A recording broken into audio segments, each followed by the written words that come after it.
genre de discours. Et ça ne nous fait pas plaisir de commenter évidemment des affaires d'insécurité et d'affaires de grande violence, de narcotrafic, etc. Mais c'est la réalité. Et aujourd'hui, M. Dupond-Moretti, lorsqu'il est arrivé place Vendôme, il a dit qu'il allait être le ministre des détenus. On aurait aimé qu'il soit le ministre des victimes. Et c'est, je pense, ça qui pose problème dans sa liaison avec les Français. Parce qu'en réalité, qu'il attaque CNews, etc., ou le JDD ou d'autres médias, d'accord, bon, c'est très déplacé pour un politique de critiquer la presse, c'est évidemment, mais le vrai problème, c'est qu'il y a une fracture avec les Français, avec le discours de M. Dupond-Moretti. Les gens en ont marre de ce type de discours. Et quand il dit « la justice n'est pas laxiste », 65% des Français, selon un sondage Ipsos pour le JDD, disent que la justice est laxiste. Qu'est-ce qu'il va dire à ces 65% de Français ? Un autre exemple très concret, M. Dupond-Moretti a été ministre de la Justice, il est professionnel du droit, pas moi. Mais quand on regarde des chiffres, parce que lui dit, comme si on avait un sentiment d'insécurité, etc., on agit sans chiffres. Moi, j'aimerais que M. Dupond-Moretti nous explique que lorsqu'il était ministre de la Justice, en moyenne, vous prenez une affaire de viol. Dans le code pénal, c'est sanctionné de 20 ans de réclusion. Et pourquoi aujourd'hui la peine prononcée en moyenne par les juges est de 9 ans de prison ? Et pourquoi la peine réellement effectuée dans une affaire de viol, c'est 7 ans de prison ?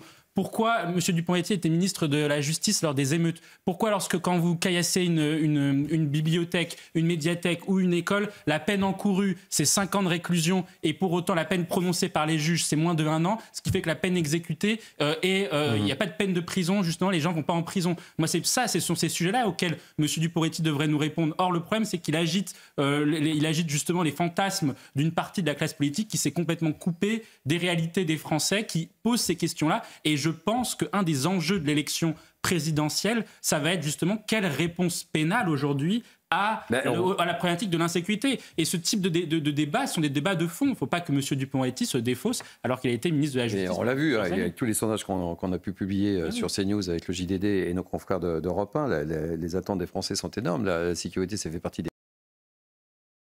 Mathieu Hoc, une réaction. Pour prolonger ce que disait Arnaud Klarsfeld, par rapport au grand Premier ministre qu'il a cité, tous avaient un point commun, c'est qu'ils ont fait passer, ou en tout cas ils incarnaient l'intérêt général, l'intérêt supérieur de la nation. Or, dans ce que fait François Bayrou, si le constat est bon sur l'endettement et sur la crise des déficits publics, on a l'impression que sa méthode, donc de demander un vote de confiance et de prendre à l'opinion publique à témoin vis-à-vis des parlementaires, c'est plutôt pour sauver sa pomme plutôt que pour sauver la France. Et je pense que c'est un des problèmes que rencontrent aujourd'hui les politiques dans leur ensemble. Vous avez parlé de classe politique qui a été désapprouvée par les Français. C'est que la plupart des Français se disent aujourd'hui, 26% en tout cas des politiques ont une cote de confiance positive, se disent que les politiques jouent leur propre carte personnelle plutôt que la carte du pays et plutôt que celle de l'intérêt général. Et donc quand on a un François Bayrou qui joue l'opinion publique pour sauver sa pomme, ça ne fonctionnera pas parce que tout simplement François Bayrou est le Premier ministre le plus impopulaire de l'histoire de la Ve République. 17% d'opinion favorable il y a encore quelques semaines, 19% aujourd'hui. Donc à un moment donné, si vous jouez aujourd'hui l'opinion publique contre les élites, il faut que vous soyez fort dans l'opinion publique pour le faire. Nicolas Sarkozy, par exemple, quand il avait fait le Karcher, il avait dit qu'il faut passer le Karcher. Toute la classe politique lui était tombée dessus parce qu'à l'époque, c'était un propos quasiment qualifié d'extrême droite. Mais pour autant, il y avait une base de Français qui soutenaient l'idée de Nicolas Sarkozy. Là, en l'occurrence, personne ne soutient les propositions fait François Bayrou, notamment sur la question des jours fériés. Donc c'est difficile pour François Bayrou aujourd'hui de jouer l'opinion publique contre le Parlement. Il va perdre dans cette condition. Allez, on accueille, et c'est avec beaucoup de plaisir que nous l'accueillons. Oui, en fait, ce qu'on reproche beaucoup à M. Dupond-Moretti, c'est la chose suivante, c'est qu'en fait, il incarne tout ce que les Français n'aiment pas au niveau de la justice. C'est d'une part que le fait que les policiers se cassent le dos à interpeller des délinquants à 8h le matin, 9h le matin, et que le ministère de la Justice les relâche dans la journée. Sans passer par la casse-prison. Sans passer par la casse-prison. Ça, c'est le premier point. Deuxième point qu'il incarne aussi, Pierre Dupond-Moretti, c'est la culture de l'excuse.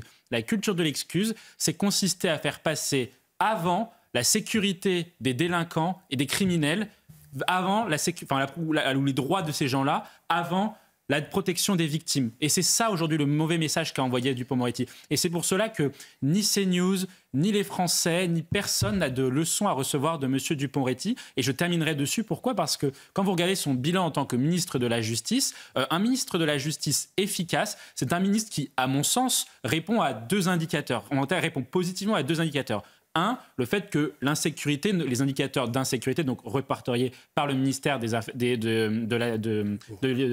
ministère Place Beauvau de l'Intérieur n'augmente pas. En l'occurrence, c'est faux, on le voit avec le graphique. Et deux, surtout, un ministre de la Justice efficace, c'est un ministre qui empêche la récidive. En France, plus de 2 criminels sur 3 qui sortent de prison récidivent dans les 6 mois à 1 an. Et je dis pour nos auditeurs d'Europe 1, on va remettre le graphique.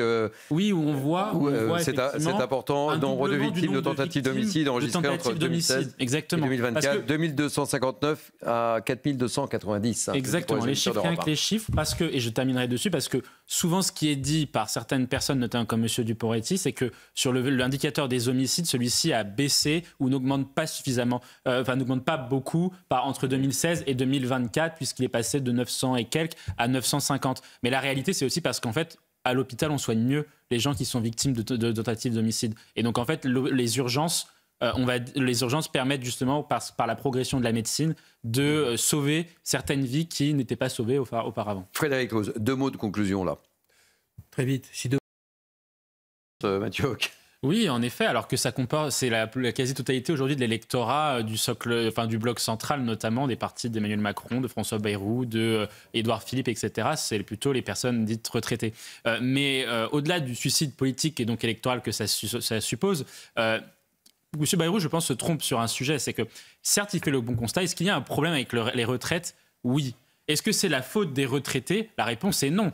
La faute du problème des retraites aujourd'hui est portée sur les responsables politiques. Et je pense que beaucoup de Français se disent on en a assez que les politiques se défaussent de leurs responsabilités. Ce n'est pas la faute des retraités si aujourd'hui une partie du système de retraite n'est pas à l'équilibre, en tout cas à long terme.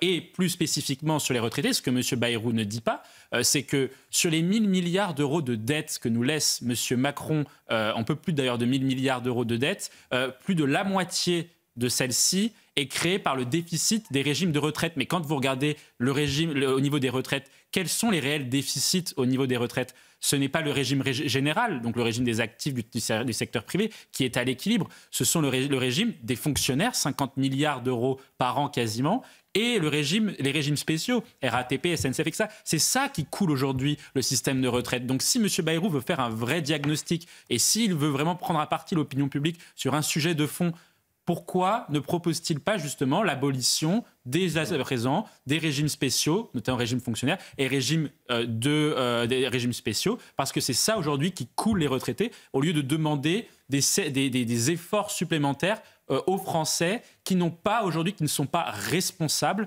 de la situation de dette et de la situation de déficit que connaît le pays. Et ça a été déjà fait au début des années 2000 par l'auteur Ben Soussan, il y a un antisémitisme aujourd'hui, il écrit ça en 2002, hein. Aujourd'hui il y a des gens qui encore sont un déni de réalité sur cette question-là. Il y a un antisémitisme dans les banlieues, il avait documenté avec Sarcelles, etc. Les familles juives. Il avait été attaqué en justice. Il avait été attaqué pour cela. L'autre point qui me marque beaucoup sur la lutte sur l'antisémitisme, c'est qu'on ne dit pas aujourd'hui comment on va le faire.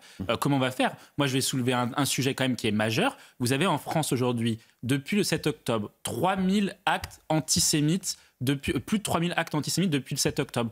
Combien d'enquêtes judiciaires ouvertes? Il y avait un article de La Croix très intéressant, seulement 260. C'est-à-dire que dans moins de 10% des cas, il y a une enquête ouverte. Combien aujourd'hui de réponses, de peines qui ont été prononcées et de réponses pénales? Quasiment aucune. Il n'y a aucune personne aujourd'hui qui est condamnée pour antisémitisme à une peine de prison. Faut peut-être commencer par ça. C'est la fin de ce Punchline, c'était notre rentrée Punchline Week-end. Merci de m'avoir accompagné, merci à l'équipe qui m'a entouré. Je vais pas tout